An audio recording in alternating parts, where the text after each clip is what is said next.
Greetings everyone, and welcome to this Dominion War special episode on Operation Return. It's been quite a long time coming, but I'm finally going to take a in-depth look at the entirety of Operation Return, from the overall strategic picture to the more unit-level disposition of the fleets, to the actual actions of the battle in Operation Return. And to help me do that is none other than... I'm Alex Clarke, Dr. Alex Clarke. I'm a naval historian on YouTube. I do all that. I use my PhD. I know some people don't like it, don't like people using their PhD, but I use mine because the channel started out as something for my students to get to. Excellent, yes. So, for those of you who don't know, Dr. Clarke here covers quite a bit of naval history, and other stuff as well when he's feeling like it. Yeah, I do dabble into sci-fi because I use that as a teaching tool. Especially when I used to teach in certain departments of university and things. If I'm teaching courses which involve, especially people who are professional or professional officers, I would find science fiction a great teaching tool, because the trouble is, especially if you are let's say, if I was talking about a war which involved people who were from that country were actually in the room, they'd want to take sides and argue their point rather than doing the analysis and learning the skills of analysis, which we're trying to teach them about strategy, about trying to work out what your opponent's thinking about, etc., what you are thinking about, work out your war aims, etc., because they'd be so personally connected to it. Whereas if I use science fiction, then no... whilst people do get connected to science fiction, they're usually not quite as connected. The thing is, it was a useful tool because I would also have all this information, because that's the other thing about science fiction, especially things like Star Trek. There is so much written about them. There is so much information available from them. I could put stuff together for the students to use like it was a real world pack and a real world event, and they could go and take the information away, and they could study it, and they could come back and they could debate it. And they would have the information, they'd sort of learn the skills, and then you go, right, now apply those skills to real-world examples. And it was also a bit of a cheat for me, because it meant I didn't have to try and come up with completely fake scenarios. If you come up with a completely fake scenario, people immediately read into it and try and imagine which country it is that you're talking about, if you're teaching war studies, which is what I was for all the time. Whereas if you used a science fiction event... the science fiction might be based on a real historical events and a real country events, but they will not see past the science fiction. Yes, it's like that. It would save me so much trouble to just use the science fiction. Well, it's like Top Gun, the Top Gun sequel, and it's a nondescript country, but everyone knows exactly what that was about, especially now. Yeah, you sit there, sometimes you watch Hollywood, the amount of loops they jump through to try and make these things nondescript, you sit there going, you'd have saved a lot of trouble if you'd just gone, yeah. You just said it. Just say it. Yes, whereas if I put things in context of, and this is something absolutely I've done with, like, talking about later events in the Dominion War, where I've said, yes, the Romulan strategic raiding campaign, or the fall of Septimus III to the Klingons. And there's obvious parallels to historical events, but equally, because it's not that historical event, people are prepared to discuss it. So I think the first thing we're going to do is look at the grand strategic, and I suppose just look at the current situation facing the Federation. So, there, of course, a map there which you can see, and I'll be happy to explain, like, the various symbols and exactly what's going on in various areas. Well, they are having a nightmare in this situation, aren't they? They have lost a huge amount of territory, and realistically, the thing is, again, you always have to remember, in sort of space, these are rough lines between the vast distances it's representing, but it would represent a massive issue. I'd say the biggest ones for them to have lost, the biggest problems for them are the Nula and Corinth looking at it because of their positionings, because those can cause them real trouble. Real trouble. Yes. Corinth being essentially it's doing two things. It's enabling the Dominion to threaten Andoria from a lot of sides, and at the same time it's also aimed at the Vulcan systems, Waitan, Pajem, Vulcan. All of that is also in line. It's a very good, strong key position. The main thing the Federation has going for them in that particular area is that they have a fleet at Andor, a fleet at Waitan, Berengaria, and Delta Vega, who are in presumably relatively immediate contact with that particular Jem'Hadar fleet. Plus, if I'm remembering my Starfleet lore correctly, that's also where they have some of their big yards, because I know some people do sometimes believe that they only have the yards around Mars and the Martian Planatia yards and those things, but they do have big yards at Vulcan and Andoria, don't they, as well? Well, it would be every single homeworld obviously would presumably have their own yards, and then there's like what you could call colonial yards, so then yards that are set up as joint ventures between the various member states, and those are things like the Antares shipyards. That's an instance of like a joint shipyard.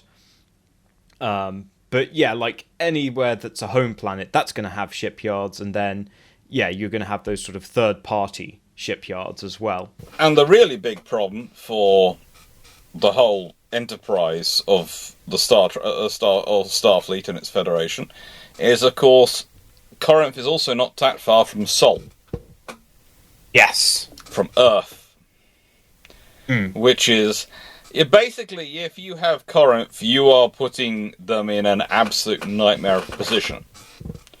But yes. I say, every time I've looked at this map, and over the years I've seen it a few times, it's confused me more and more why, when you consider Bajor was this place which was already on the front line with Cardassia, why, when it was already had a wormhole at it, that they were sending a single Defiant, not a squadron of Defiants there. That they, didn't have more there, because it just seems like that seems like a fairly critical place to keep some forces. And I know you're the group which likes to do 5-year missions where you're going to send ships off solo.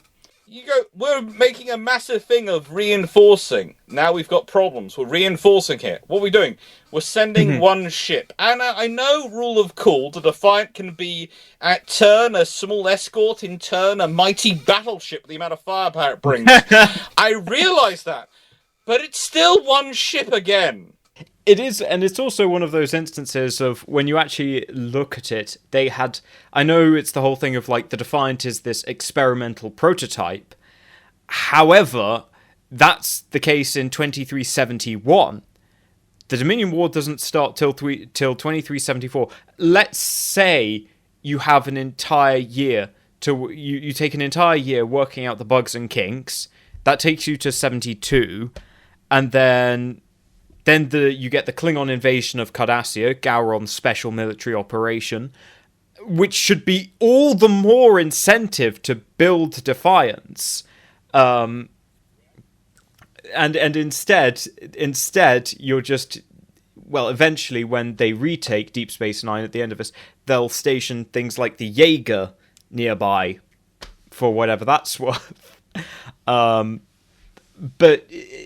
People what often effect ask that me would have which had. Navy the Federation is modelled on, and I have to tell them it's the US Navy from the 1920s and 30s, where they have all these people with bright ideas, but they have a command structure which is, frankly, shooting them in the foot, and they have the procurement scenario going on of I don't know what. Because... And this is always the thing when you start talking about the US Navy. The people themselves are absolutely excellent. And once they get the ships and get the tools, they fight like Billio and they do good. But trying to get them the tools, and they're the only other Navy I can think of which was in as high a risk situation as the Federation was, and was going, you know what, let's deploy a single ship. Yes. I wonder if it's partially because I feel like the Federation probably did have that idea for when they were dealing with the Romulans and the neutral zone, and the idea that if you're patrolling the neutral zone, you need to have ships in contact with each other, just in case something happens, one of them knows that something's actually happening, rather than then just, oh, this ship didn't report in, I wonder what could have happened. And I wonder if that's partially the problem, is that they're so focused on that, they don't realise the difference between the Dominion and the Cardassians, and they think, oh, it's the Cardassians, one ship will be enough. They've still got that sort of, I suppose, you have had the colonial Cardassian gunboat War. attitude. You've had the Cardassian War, which was a pretty vicious war. Mm-hmm. You've got Yes. the fact that you've got the issues going on with the... I'm not sure what to describe the Marquee as. Separatists, independentists, all sorts of interesting things going on. You've got all sorts of factors going on there, and then you've got the wormhole as well. If you are running a policy of having multiple ships in one area of high threat, you should transcribe the policy across. But as we... yes, you are a self-defense armada. Yes, you're an exploration armada. Yes, you're a... these sort of things. But at a certain point, you're also being willfully stupid, because a large function of conventional deterrence, and a large part of is the case of presenting enough force that, okay, if we do anything, we are definitely going to have to fight about it, so let's go talk instead. That's the whole point of conventional deterrence. People talk about the conventional deterrence force as being a speed bump, etc. And there is the level of tripwire force, which is literally, there's just enough there that if you roll over them, we can make a noise about it. And then there's, above that, there's sort of the levels of deterrence, of the force you deploy to make sure anyone knows that if they go for it, there's going to be problems. There's going to be an issue. And with that, to my mind, vessels like the Defiant are absolutely excellent for that. Because the thing is, they are small enough, you can't really consider yourself too threatened by, but if, let's say, you do have a Galaxy class wandering about, or you have something like Deep Space Nine, if you have a few of those smaller ships, they're not really they can't wage a war and go offensive on their own, can they? No. Well, the Defiant has such a limit on range, it's like it can't realistically undertake offensive operations. Yes, but what they can do is they are obviously a defensive asset. And I'd have thought, again, if in the nicest way, if you want to free up assets, and this is another thing I was always kind of surprised of in the Dominion War, if you want to free up assets in major fleets, why are you not building Defiant-like ships to act as guard squadrons for places like Andoria, Vulcan, Sol, those areas? Well, fortunately, at least in this stage of the war, that hasn't yet become apparent. Well, I say fortunately, unfortunately, because, of course, in this stage of the war, the Starfleet is just running. They're just running. They're not stopping to try and wage ground campaigns. And basically, it's kind of like any planet that is, left behind in the retreat. It's like, well, your best option is, if the Dominion actually show up, because bearing in mind, the Dominion fleet is chasing Starfleet, hell for leather. They're just going for it because that's their view of how they win a war. It's not necessarily so much about taking territory as it is destroying the enemy's capability to continually fight. So, but if that... It's just... They are just moving straight past things. Yeah. Although, I have to say, the thing that's always surprised me is that Beta Z is one of those places that they include, because I'd have said, and this is going to sound terrible, with the whole thing the Betazoids have going, in terms of being able to pass on their memories and pass on their lived experiences, surely some of their people in those experiences passing on were ground forces soldiers, specialists. And that would not have been a place I would like to take. Well, I was about to say, you've got there's an even better deterrent for why the Dominion initially didn't occupy Beta Z, and that deterrent is called Luoxana Troy.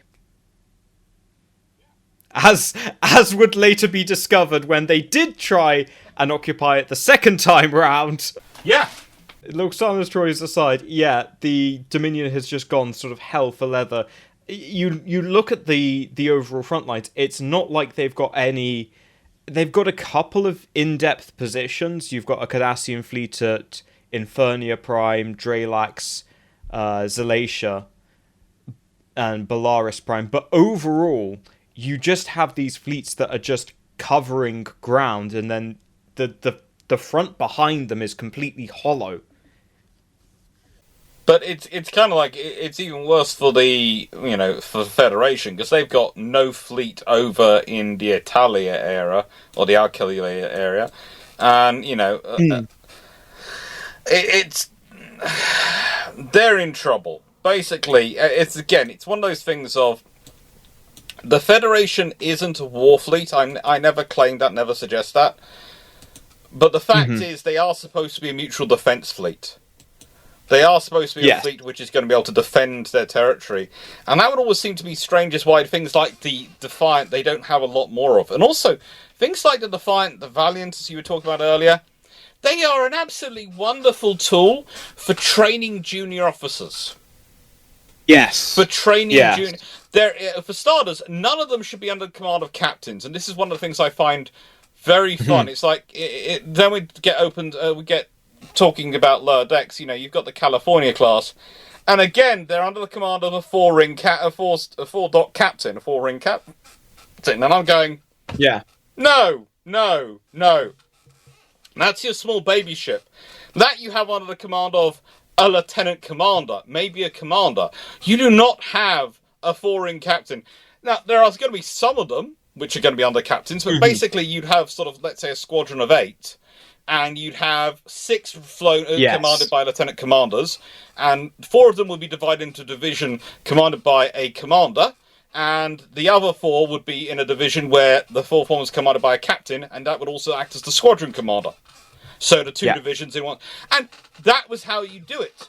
So you'd have them have their own senior officers they can call upon to ask for advice.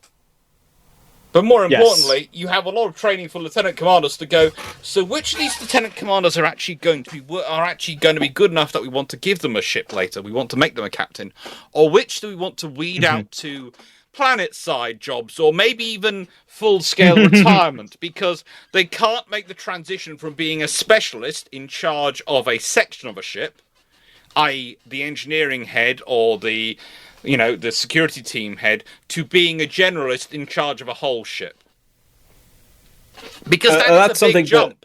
That is a very big jump to move from being, I am a specialist, I'm an engineering officer, I'm a weapons officer, or I'm a this, to being, I am in command of a whole ship. Yeah, that is quite big. So... I'm quite glad you said that, because you've absolutely vindicated, when we get talking about force structure, you've absolutely vindicated how I designed Federation doctrine. So thank you for that. But before we get to that, one thing I just think... You probably designed Federation doctrine better than they have, because we've been over... we in the previous discussed my views on Federation doctrine, and it's not very good. I usually use Federation as examples of what not to do when I'm doing teaching with them, because the Federation managed to muck it up so much. So one of the big problems, I would say, like, going into the Dominion War for the Federation, and this is kind of reflected in the lack of things like Defiant, is that the Starfleet is a pretty top-heavy fleet in terms of, like, its tonnage. It's got a lot of big ships, a lot of medium ships, and very little in the way of small ships. It's basically a pre-World War II Navy, where everyone's been going, we're not going to have war for another few years, so we don't have to build the small ships yet, so we're concentrating on getting the big ships built. And then, which you can use examples of history. The Royal Navy, the US Navy, all these navies were caught short for World War II. I mean, the Royal Navy placing their orders, they'd finalised the designs in 1938 of the Hunt-class escort destroyers and the Flower-class corvettes. They'd based them off their sloop programme, which they'd been ongoing sloop programme, so they worked out small ships. And they ordered them in 1939, well before war begins. But the thing is, they are planning on a war happening after 1942, because they were the 10-year rule ended in 1932, and they've been promised by politicians war won't begin before 1942. So they think they've still got 3 years to prepare. And of yes, course because they don't. politicians can be trusted in every word they say, of course. Well, no, it's more a case of the politicians, that's the point at which they're allowing them the funds to do it. So the politicians haven't allowed them the funds to get ready any sooner.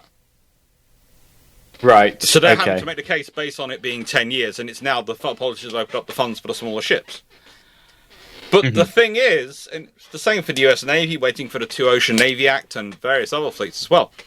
But the thing about the Federation is, they've had the Borg scare, which they were building the Defiance, etc., in response to. They've had the Cardassian War. They've had all the incidents going on. They've had the Cardassians the Cardassians being invaded by the Klingons, and the issues that's brought up, and the potential of is the Klingon Empire going to continue to be an ally. They've got all the problems with the Romulans. So the question is, why the frigate aren't they building some frigates, or rather the smaller ships? Because in their case, the frigates are intrepid style vessels, which are not actually that small.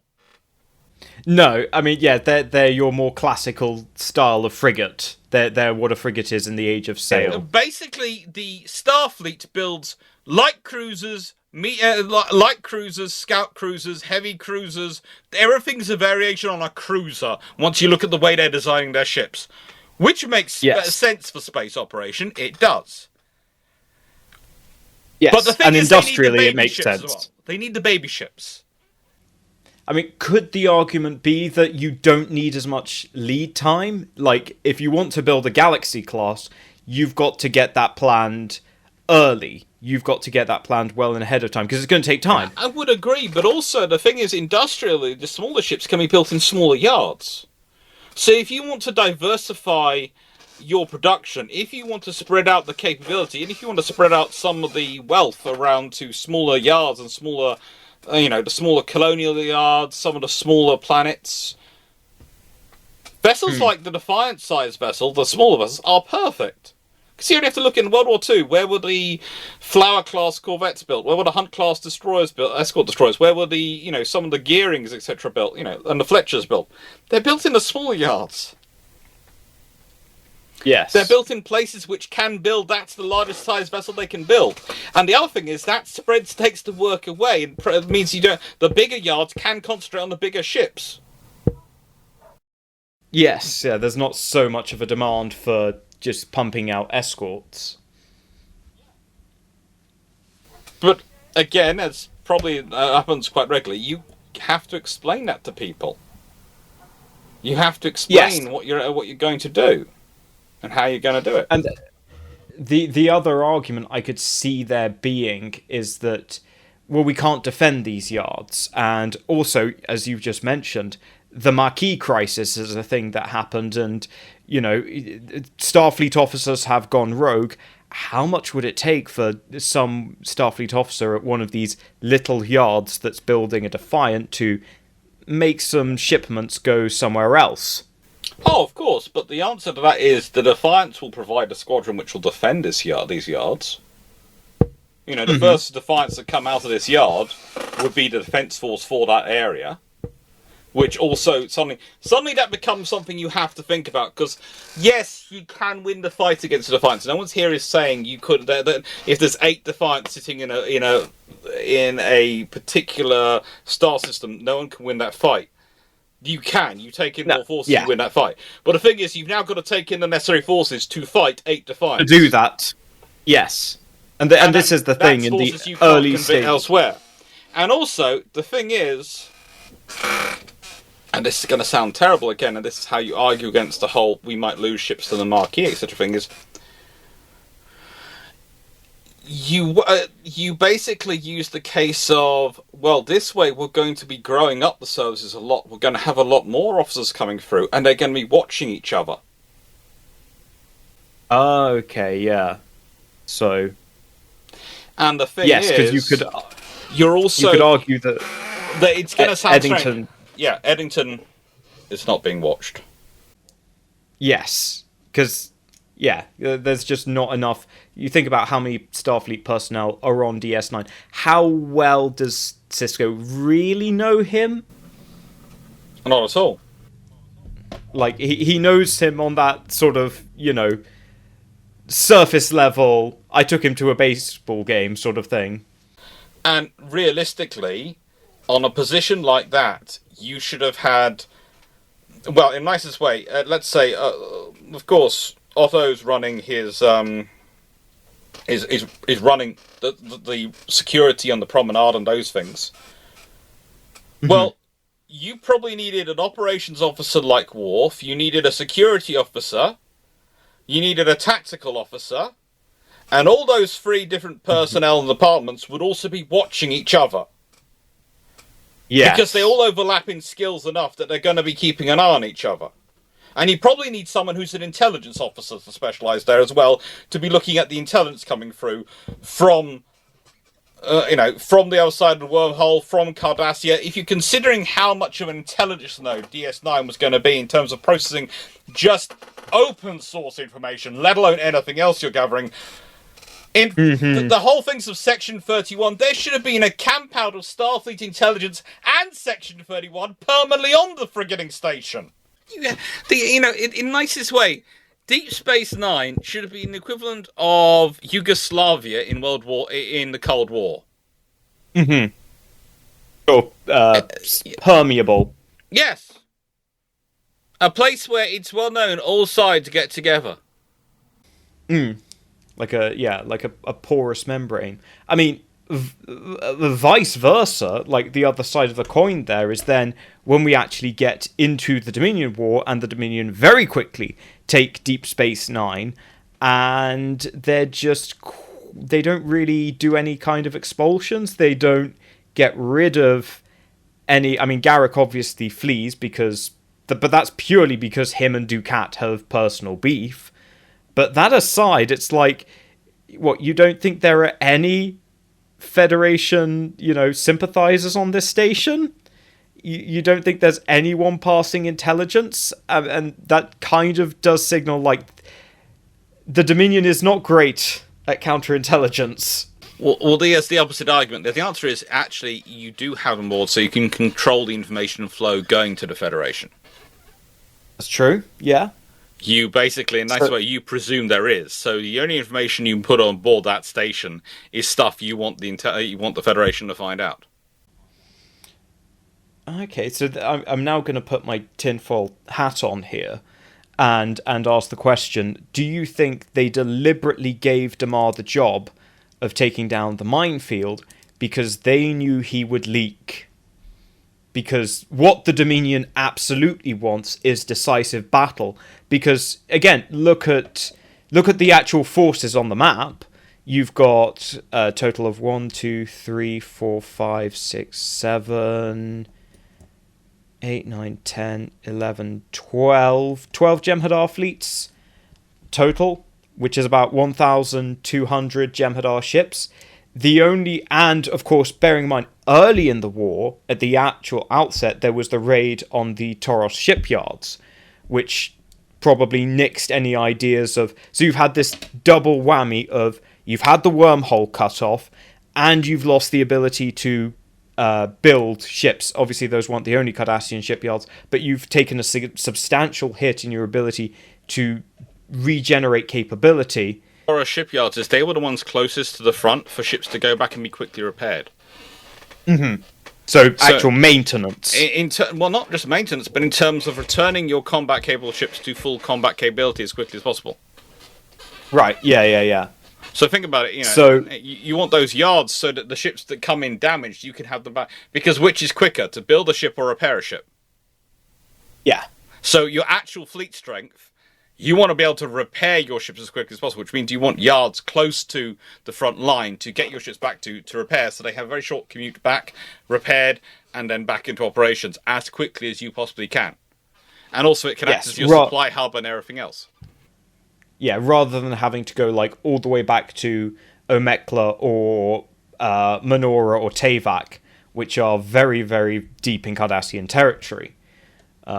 So yeah, that's it. So the Dominion's got this double whammy of they've lost the capability of the Toros shipyards, and they're not getting resupply from the Gamma Quadrant. So they're probably actually thinking, we need to wrap this up, because if you compare as in those two slides, the sort of the start of the war, where the Dominion is facing 1, 2, 3 Federation fleets and a Klingon expeditionary force, obviously with a few more in depth, to the situation by April of 2374, where you're facing a lot more than that. I won't count every single one, but you're facing a lot more than that. They're thinking, okay, so at the start of this, the Federation only had this amount, now they've got this amount of ships, and what we have is fixed. The number can only go down, so we need to wrap this up sooner rather than later. And is that then where they actually want a decisive engagement like Operation Return to happen? Yeah, they want something so that they can, in the nicest way, they can break. Because I think this is the reality of the plan, is they want to break the Federation, not just actually by destroying their fleets. They want to break them emotionally and psychologically. Mm-hmm. So they want a massive battle, which they devastate them and they destroy their ships, and they just get a futility of war scenario before they go and attack the remainder of the Federation. Because if they can take out the best part of 3 fleets, and I know the 9th are late turning up, but, you know, if they can take out the best part of 3 fleets, they can gouge a pretty big hole. And again, they realise how hollow the Federation are. And you've got to love them. The Federation at this point, are actually tuning up production of Defiance, etc. They are actually finally doing them. And they waited till war's actually been well on the way to do it. But they are actually doing it. Yes. Yes. I mean, they obviously won't feel the benefit from that for a while. But yeah, so there's this incentive there on the Dominion side to actually seek that battle. Because also, and again, I don't know how much communication is necessarily happening with Dukat, who's all the way back at Bajor, who presumably is in overall command, and the frontline Dominion commanders.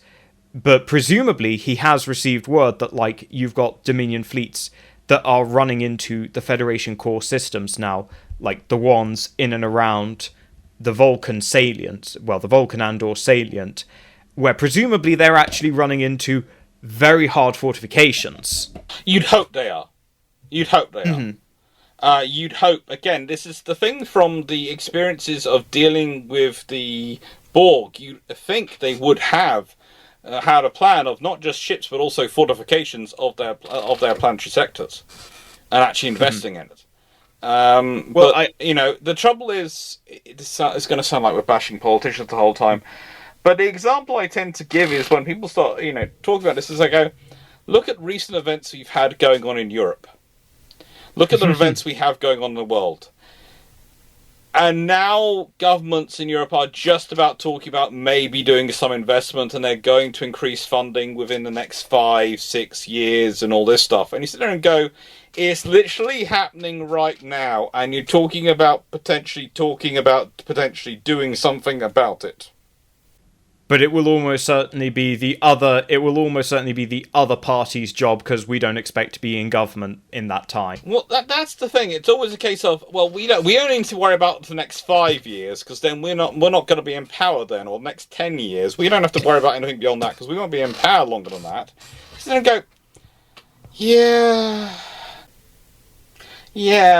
they do these big reports, they have these grand ideas, and then they stop. It's kind of the Defiant program. Because the Defiant program and these things, it's paused. And the thing is, it's paused because of, well, there's problems with it. And so we're pausing it rather than continuing it. Even though we started it because we were so worried about the problem of the Borg, we've got all these other things going on. Whereas instead you'd expect them to go, right, we're pausing this problem, we're not going to pause this program, we're going to keep working on it, and maybe do some slow level production. Build 4 or so a year. Because again, maybe it's probably actually with the size of the Federation, build about 16 or so a year. Because again, if you think about it, if they had had 48 to 64 Defiants in service at the beginning of the Dominion War, suddenly there's a lot of interesting systems which suddenly are going to be a very interesting thing to try and take, and you probably have a couple more sitting at places like DS9. And for the Dominion, it then creates another problem of and you say, okay, we can't be bothered. We want to keep our pursuit of the main Federation fleet, so we need to dedicate most of our ships to that. We can't dedicate enough ships to actually take this system. So what that in fact means is now we have a bunch of Defiants behind our own lines. And that could... And even worse, if they're securing a yard which is building more Defiants, they have their logistics and maintenance taken care of, they're building themselves, and they're going to start raiding me. Yes. So I end up having to take fleets off the front line to go and deal them, because I have no choice. Mm-hmm. Which, later in the war, that becomes a problem when Damar does his rebellion. It does force the Dominion to basically halt the progress they were making with the Breen, and then suddenly, Damar's gone and launched a rebellion. Great, we have to now take all these ships off the front line, and we end up stopping kind of back where we already were, prior to that. Yes. And this is a consistent trouble for them. And also, it's one of those scenarios that I found, and this to me shows... It shows the complete misunderstanding of what intelligence does. Because the fact that the Breen were this quite powerful race, obviously, even if they were potentially the other side of Cardassia, to an extent, but they were known to the Federation, and yet they have a secret weapon system which the Federation didn't apparently understand, that Starfleet intelligence hadn't already had some operatives wandering into the Breen area to study them and try and learn about their weapon systems. And by the way, again, there is great examples of that happening in our own history on this planet, where yes, intelligence organizations have, one of the interesting things that happens in the run-up to World War II is it's made known that the British government is having trouble getting hold of copies of German and some Italian machine guns and systems which they want to study and have an information of. And they suddenly, one morning, a base in the southwest of the UK, an army base, they suddenly find there's 6 crates outside it. They are full of machine guns from Italy and from Germany. And admittedly, this is usually covered up by the story, by the stuff which is captured during World War II, etc. But those are some of the earliest examples found, and that is a lovely little story. I have been told, and I'm passing on. But again, it's these things tend to happen because for most of these organisations, how do I put it? They are about making money, and they are about working within the system they're in. They don't want that system to suddenly change to a different system because they might find themselves not being able to make money. Yes, the Breen, the Dominion, the Cardassian, they'd all be a threat to the organisations which are quite happily carving out a nice, lucrative existence for themselves. Well, this is a balance, of course, that the Dominion is deliberately trying to strike, because Quark even talks about it, and he says, you know what, this occupation isn't too bad, actually. So the Dominion's obviously aware of that kind of factor, of that sort of, I don't know what you'd call that, the non-military factors, the hearts and minds. Despite the fact we never really see them, they do apparently have different troops other than the ones the Jem'Hadar, which they use for internal duties. Yes, it seems they have different forces for peacekeeping than they do for warfighting. We never get to see them, though, because it would have been interesting to see them in operation. Yes, you can sort of, we can talk about this in later videos, but when you look at the size of a Dominion battle cruiser, that's basically Galaxy-class size, and you're really telling me all that there is on those ships is Jem'Hadar and Vorta. You don't have some alien race that's like specialist engineers or, various other things.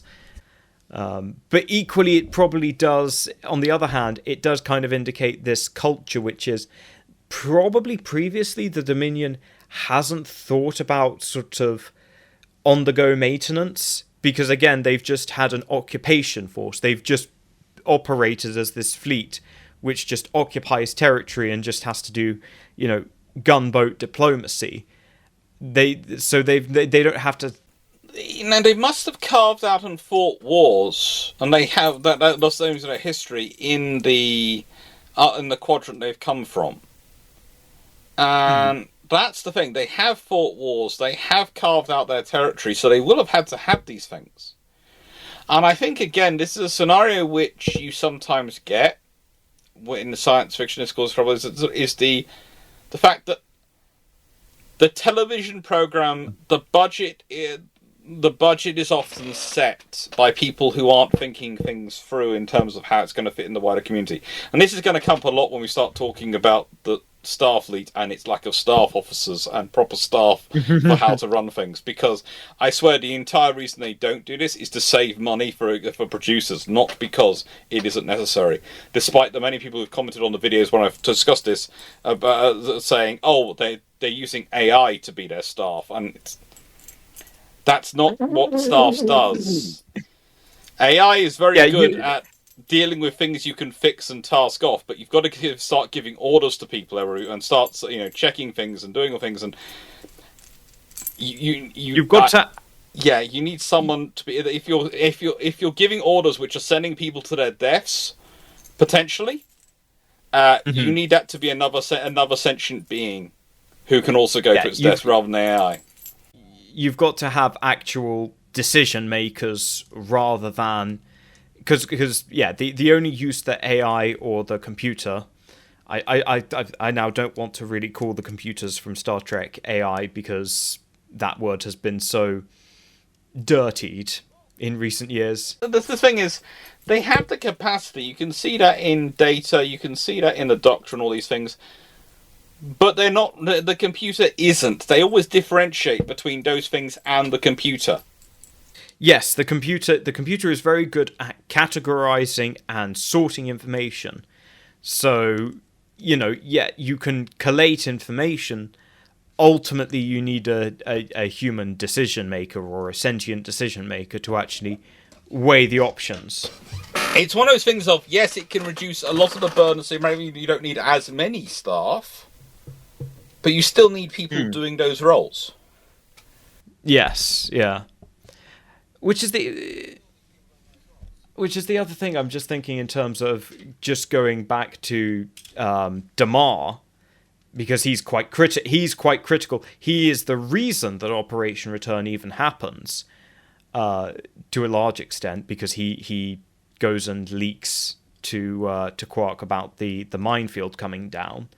But part of me wonders is the reason that Damar is at Ducat's side is because he's not competent enough to be a fleet commander, or because maybe Ducat doesn't he's too competent and Ducat doesn't trust him. Well, I think you asked Damar's ego, he'd say it would be the latter, but I think it's because Damar's strength, if he has it, is paperwork, and is doing those things as much as he hates it. And Ducat's strength really is not paperwork. No, that does actually then help explain why the nature of the war will change after Operation Return, because prior you've got this sweeping Dominion advance, which presumably looks great in propaganda. It's like, yes, look at all these Federation worlds, and there's Cardassian ships and Jem'Hadar ships, and we're just overrunning them, and look at Starfleet in retreat. And it really does fit with Ducat's entire philosophy, and the reason why he's such a terrible commander overall is he does these sweeping grand gestures. The good example of that is, where will I set up my defensive position for people trying to board and get to the civilian government of Cardassia? I will set it up outside the door of them on this space station. Okay. So obviously you've got systems which will prevent people beaming in, because otherwise you would be inside with them, because they just beam into there. Why then? So why not extend why that? are you not extending that to a position which is easier to defend than a narrow frigating T-junction where they're going to be coming round at you? Yes, where there's going to be lots of Klingons who want to... And is that because he wants to get into melee with the Klingons, and then when the battle's over, he can go walking into the room where the Detapa Council is and say, "No need to thank me." Oh, that's they heard all the battle sounds, all the noises coming through the door, all the thuds and all those things. It's brilliant for setting self up in that sort of egotistical position, but it's an absolutely you wouldn't do that. Anyone with half a brain wouldn't do that. And also, if that is truly the thing of those are the people they're after, there are positions on that ship I would put those people in. It wouldn't be anywhere near there. Yeah. Let's be honest, on that space station, there is all sorts of refinery spaces. Spaces which are heavy-duty solid blocks, which are going to be difficult spaces to get around, which we've seen before were difficult spaces to get around. When Sisko himself was stuck down there at one point. Yes, where, and these are areas that Ducat actually knows about because he ran the station. And you could set up far stronger positions there. And also, why are they on the station in the first place? I'd maybe pretend they were on the station, but I might move them out to some of those asteroids outside. Stick them down on Bajor, maybe. Bajor might not want them, but there are other options. Well, yeah, and for the Klingons, then that forces them to cross another escalation threshold. We deal with a lot, and one of the areas I teach and specialise in, and so one of the areas I work on, is an area called conventional deterrence. Or sometimes it's called conflict management. And the first rule I tell people when they're working is that there is no way you can deter crazy. Yeah. You can manage crazy. You can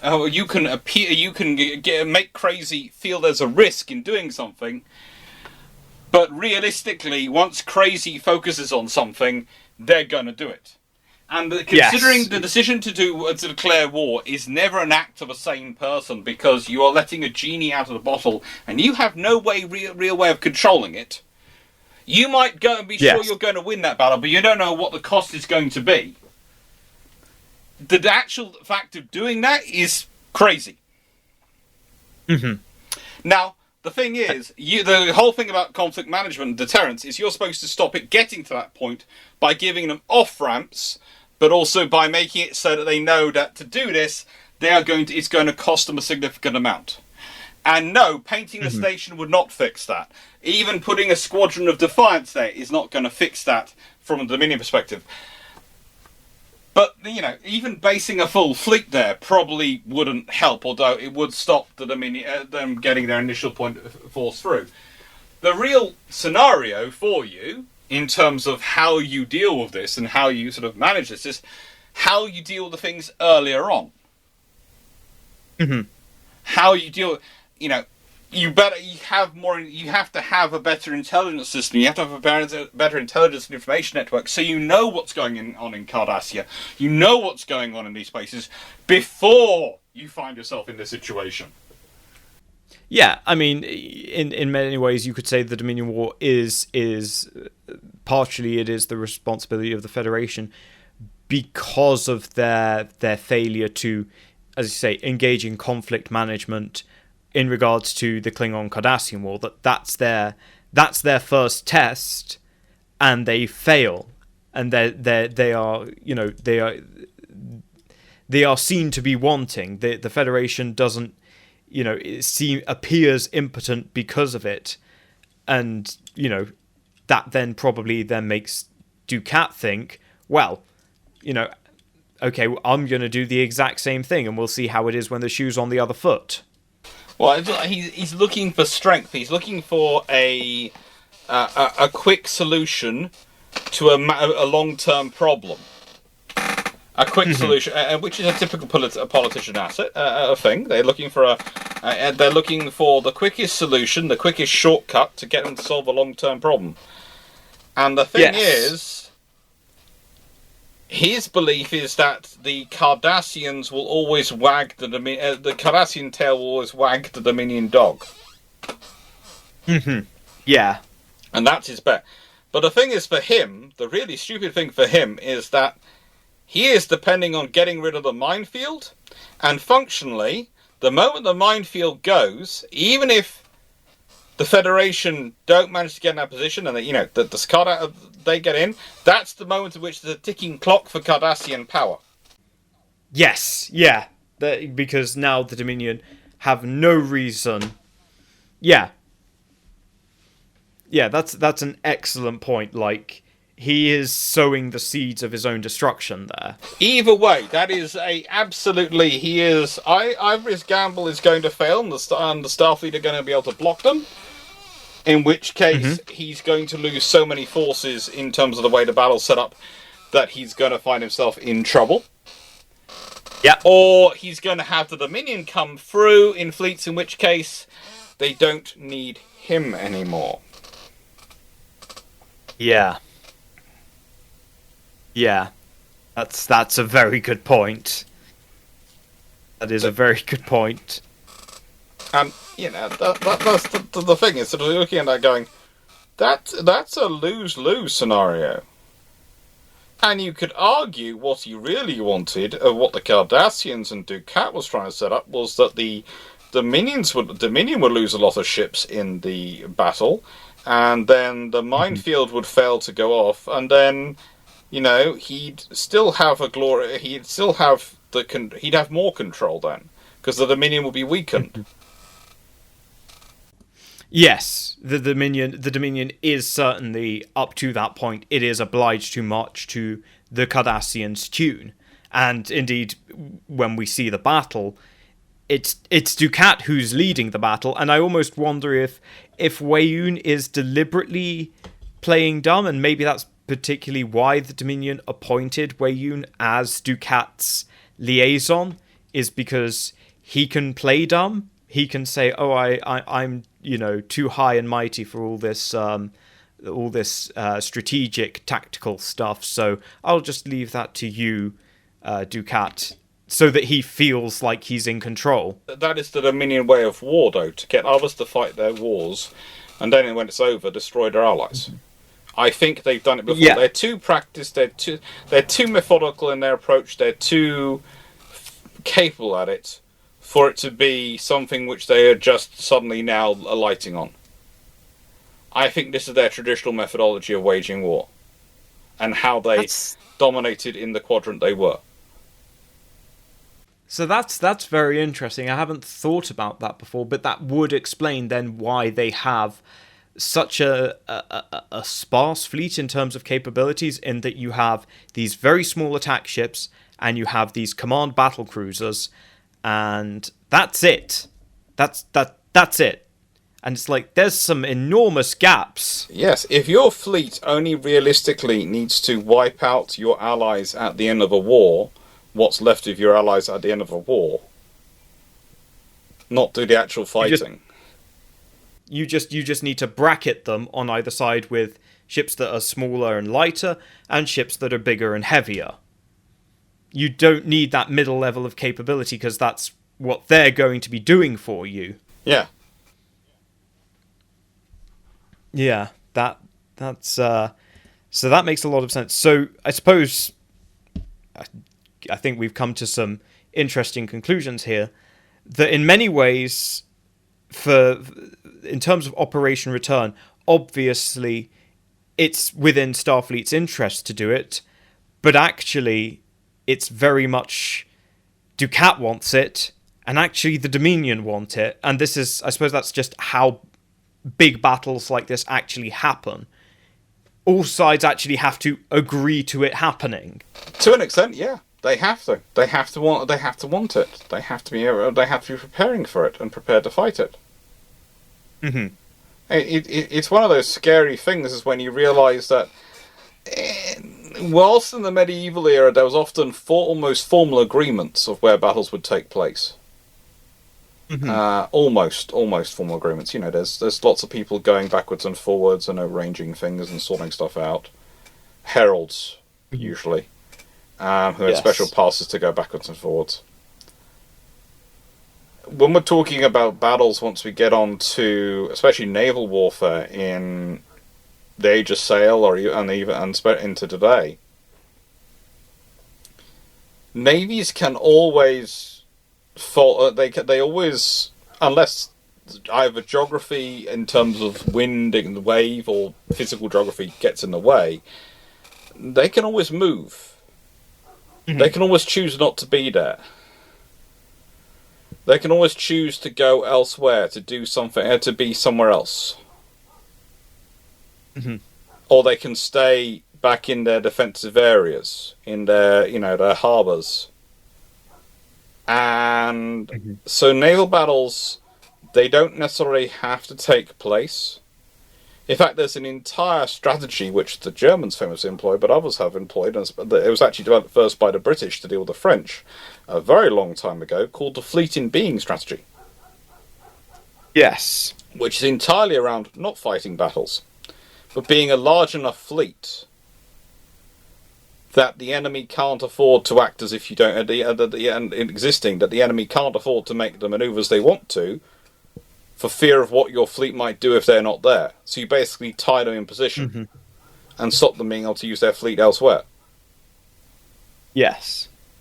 Which does raise that prospect of particularly where the Dominion are at this point in the war, where, let's say hypothetically for whatever reason, the minefield isn't coming down, the Federation would actually be in a very good position to just do that.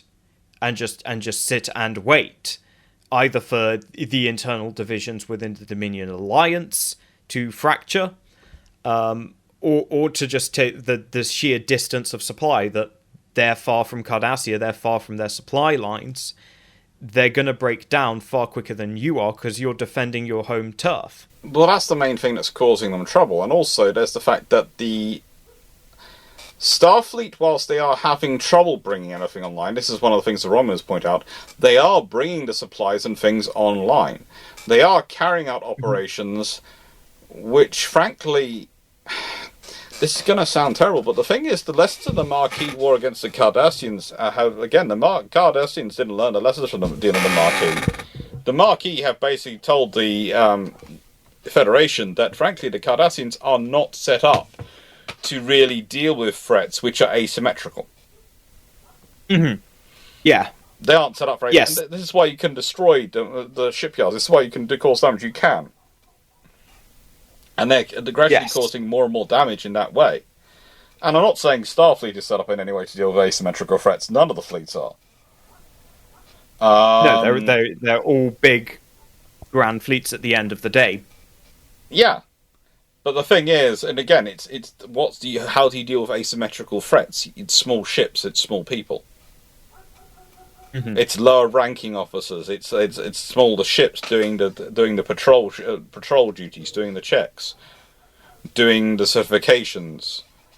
That's what you have to rely on for that sort of thing, and that's a problem for these navies. It's the problem for a lot of them. They don't have that structure built into them, and I can understand. Again, this is the thing of when you're dealing with television programs and Hollywood in any way, shape, or form.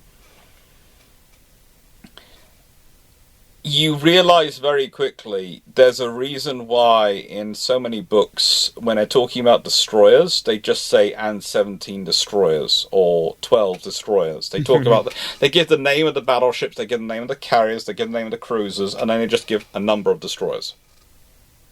Yeah, because you can't. Because it's small ships. They don't, and they presume they don't. It doesn't really matter. It's a thing that's the whole thing which caused me to write my own book about tribals, battles, and daring class destroyers, because I got fed up with it. Because the destroyers matter. What destroyers which are chosen for going on which operations, and what of the available destroyers, why are you picking those destroyers, tells you what kind of threat they're thinking they're going to have in an operation, far more than a cruiser or a capital ship that's being there does. That tells you what top level threats are, but what other threats they're expecting to deal with on the day, on the run, while they're running around? What are threats they're expecting to deal with? The whole point is, are those destroyers? And this is the thing, again, you have with these navies. We don't hear about their small ships. The thing that always annoys me with Klingons is the way that all their small ships are just referred to as birds of prey. And you and I both know there's a huge variety in birds of prey. And what birds of prey you are bringing and what capabilities they're bringing to the table are very different. Yeah. Yes. I mean, that's something I think we'll probably cover, because it sounds like we're naturally headed in that direction. We'll cover when we talk about force structure, which I think looking at how long this recording is going, that will probably be its own video. Oh. So I think I'm happy to save our thoughts as many of till these as you like. Because, that's it's fun. Yeah, always is good fun. I think that's actually a pretty good place. We seem to be segueing to the next topic. So I guess just to any final thoughts to wrap up, which is, because my perspective's changed a lot. It's always fun having these conversations. It's one of those things of when you can sit there and have these conversations with people who are equally passionate about topics, which is why I love that when I have these sort of gets-together with friends or anyone, when I meet them in the street and they want to talk to me about naval history or they want to talk to me about sci-fi, I love it. And the fact that does happen sometimes when we're at museums on the ship-shape trips with Drac and all those things. I get people wandering up and wanting to have the conversations with me. It's great fun. Because you learn more by discussing it. You learn more about your own views by what you're saying in reflection to others. You learn more about but also it's a fun way of the stuff where it comes together, the information. And there is so much to learn. That's the thing about Star Trek, is it's a large enough universe, you can learn so much by looking into it. Mm-hmm. You can learn so much. Thank you, Dr. Clarke, for dropping by. Where can everybody find you? Oh, it's Dr. Alex. A Naval History with Dr. Alex. Yeah, but please call me Alex. I said the reason I keep the title around is one, because I got it and it shows the people that it's my stubbornness because I did all the things to get it, to show people, prove people wrong, and because I still use my channel to an extent with my students to tell them where to go. And also, the reason I don't go by Alex Clarke is if you type Alex Clarke into YouTube, there are a lot of other Alex Clarks. There are a lot, okay? Look, if I'd been sensible, I would have come, like my friend Drac, I would have come with a whole different name and used that, okay? But I didn't. It was the middle of COVID, and all I was thinking was, I'm going to put some videos up, it'll be something interesting for my students to go to, it'll be something fun to do in my spare time. And now it funds all my research, and it funds all my historical work, and it's amazing, and I love all the supporters, and it's just, I never expected it to be this, and I no longer have to write grant applications, and that makes me happier than you would never believe. Because the thing I hated most in my life entirely was writing grant applications and trying to get funding for research, because believe it or not, no one wants to fund World War II naval historical research. No one wants to fund it. You know, they can turn around and go, Age of Sail stuff, please. And you're going, no, I want to do stuff in the 1920s and 30s. I want to do stuff about ship design and why we're building the ships we were, and why they were shaped the way, and why the aircraft were being built the way they were, and why they were doing that stuff. And sorry. So I'm rambling onto my own ranting topic. I do apologise. Absolutely fine. And if you want to get more of those rantings and ramblings, absolutely head over to Alex's channel. It's tremendous fun. As mentioned at the beginning, he doesn't just do naval history in World War II. He does also do sci-fi. Again, not just Star Trek. So absolutely check him out. Annoying at the moment. I've got a bit of an Age of Sail kick going on the channel. There's a lot of Age of Sail stuff coming up. I've just done Admiral Duncan, who is... He is an admiral which would so not fit in the Starfleet world. Because he is the guy who dealt with the people mutinying on his ships by literally being about 6'7" tall, dangling one over the side and shouting at his crew in a night, who wants to take my fleet from me? And they all decide they'd rather be elsewhere. So, yeah, all of that on Alex's channel, and more to come from the sounds of it. So from me and Alex, we'll see you all in the next video. Thank you.